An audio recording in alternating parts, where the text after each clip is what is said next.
राधिका खेड़ा, क्यों जब दुनिया के बड़े बड़े लोग कहते हैं मोदी के आगे कुछ भी असंभव नहीं है, जब वो कहते हैं कि हां हम मोदी के फैन हैं, तो कांग्रेस को मजाक उड़ाना सूझता है? क्यों? है तो देश के प्रधानमंत्री नरेंद्र मोदी। मजाक उड़ाने की तो बात ही नहीं है अमीश जी।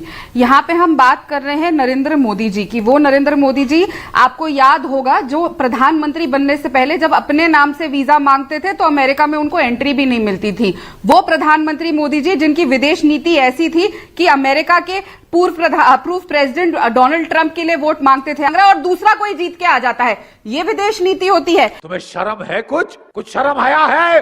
1 दर्जन से ज्यादा लॉ मेकर्स हैं, ये रही चिट्ठी मेरे पास, जिन्होंने ये बातें उठाई हैं कि religious intolerance, targeting of civil society, organisations and journalists and growing restrictions on press freedoms and internet access, इन मुद्दों के ऊपर प्रधानमंत्री मोदी जी से चर्चा करी जाए। यानी आप कह रहे हैं जो मोदी की खिलाफत कर रहे हैं उनकी आवाज आप तक पहुंच रही है, जो मोदी और देश की तारीफ कर रहे हैं उनकी आवाज पर उनकी आवाज आप तक नहीं पहुंच रही, यानी वहां पर आपने म्यूट बटन को ऑन कर दिया है। 2014 से पहले प्रधानमंत्री पद का स्वागत हो रहा है वहां पे, उसी प्रधानमंत्री पद का जो हमेशा से होता है, चाहे जब नेहरू जी गए, इंदिरा जी गई, राजीव जी गए, इसी तरीके से स्वागत होता रहा। लेकिन यही नरेंद्र मोदी जी हैं, फिर बोलूंगी, जो अपने नाम से जब वीजा मांगते थे, यूएसए में एंट्री नहीं मिलती थी, आज उनको भारत के प्रधानमंत्री की हैसियत से मिल रही है। ये इंपॉर्टेंट नहीं है, हमारा लड़का है, ये इंपॉर्टेंट है। राधिका जी ने जो एक बात कही,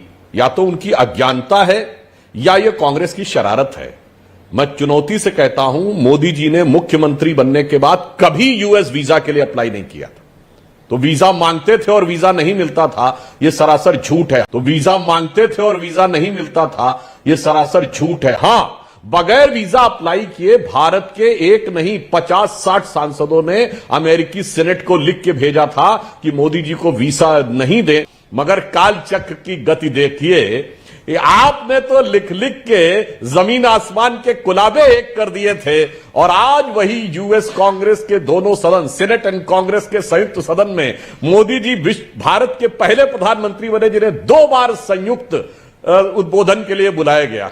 अभी बता था भाई, अभी तूने गाड़ी में उंगली किया ना। जब युद्ध विराम वो यूक्रेन का और रशिया के बीच में कर सकते हैं, तो क्यों हमारा मणिपुर जल रहा है और हमारे देश के प्रधानमंत्री अमेरिका घूम रहे हैं? जब मणिपुर जल रहा है तो इस देश का प्रधानमंत्री विदेश घूम रहा है। 51 मिनट्स में किसी ने ये चर्चा नहीं करी, सब मोदी मोदी मोदी मोदी कर रहे हैं। आप घर की बुझ नहीं रही और दूसरे देश में जाके आप तालियां बजवा रहे हैं। शर्म आनी चाहिए मीडिया को भी। गजब बेइज्जती है। वैसे तो मोदी जी ने, प्रधानमंत्री मोदी ने ट्रंप के लिए कभी वोट नहीं मांगे थे, बाइडेन जीत गए। बाइडेन भी कहते हैं कि मुझे मोदी का ऑटोग्राफ लेना है। Vote for Trump. Joe Biden भी कहते हैं कि मुझे मोदी का ऑटोग्राफ लेना है। अब बताइए उसके बारे में क्या बोलेंगे? बहुत अच्छी बात है। पहली बात तो जो चैलेंज मुझे यहाँ पे सुधांशु जी ने दिया था, उसका मैं जवाब दे दूं। सुधांशु जी, मुझे बताइएगा, 18 मार्च 2005 को गुजरात के मुख्यमंत्री कौन थे? नरेंद्र मोदी थे ना? ये तो आपको पता ही होगा।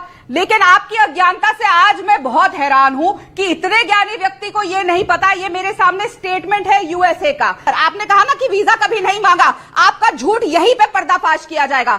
The chief minister of Gujarat state, mister Narendra Modi, applied for a diplomatic visa to the United States on March 18, 2005 and it has been denied. On which sections? On section 212A to G, which makes any foreign government official who was responsible for or directly carried out any time, particularly several violations of religious freedom, is ineligible for a visa to the United States. ये देखिए,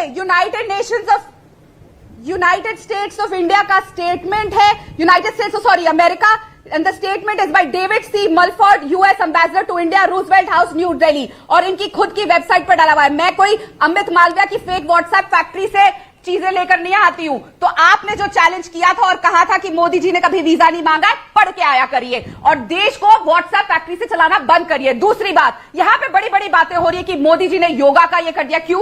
योगा मोदी जी लेकर आए, हमारे ऋषि मुनि ने तो कुछ किया नहीं, हमारी संस्कृति में तो योगा है नहीं, इससे पहले तो कभी कोई आसन हुए नहीं। गूगल करिए नेहरू जी कितना योगा करते थे और कौन कौन से आसन करते थे। मेरे को उस आसन का नाम नहीं पता क्योंकि मैं योगा नहीं जानती। वो आसन करते थे जिसमें सर के बल खड़े हो जाते थे। तो ये ये मत बोलिए। नहीं, बिल्कुल आपने एक सेकंड, मोदी जी के वीजा के ऊपर एक बात होनी जरूरी है व्यूअर्स। एक सेकंड राधिका खेड़ा, थोड़ा इत्मीनान से आपने अपनी बात को रखा। और मैं आपसे जानना चाहता हूं राधिका खेड़ा, और ये सवाल मेरी तरफ से भी है और लाखों करोड़ों दर्शकों की तरफ से भी। भारत में गुजरात में मोदी आपके विरोधी होंगे, आपके विरोधी पार्टी के सीएम होंगे, लेकिन आज अगर भूपेश बघेल को, जो छत्तीसगढ़ के सीएम है, या राजस्थान के सीएम को कोई वीजा डिनाई होता है तो वो भारत का अपमान होता है। अगर डिनाई भी होता है तो आप सेलिब्रेट कर रहे थे नरेंद्र मोदी का, इतनी घृणा थी कि कांग्रेस पार्टी और उनके नेता सेलिब्रेट कर रहे थे, उनको वीजा नहीं मिला।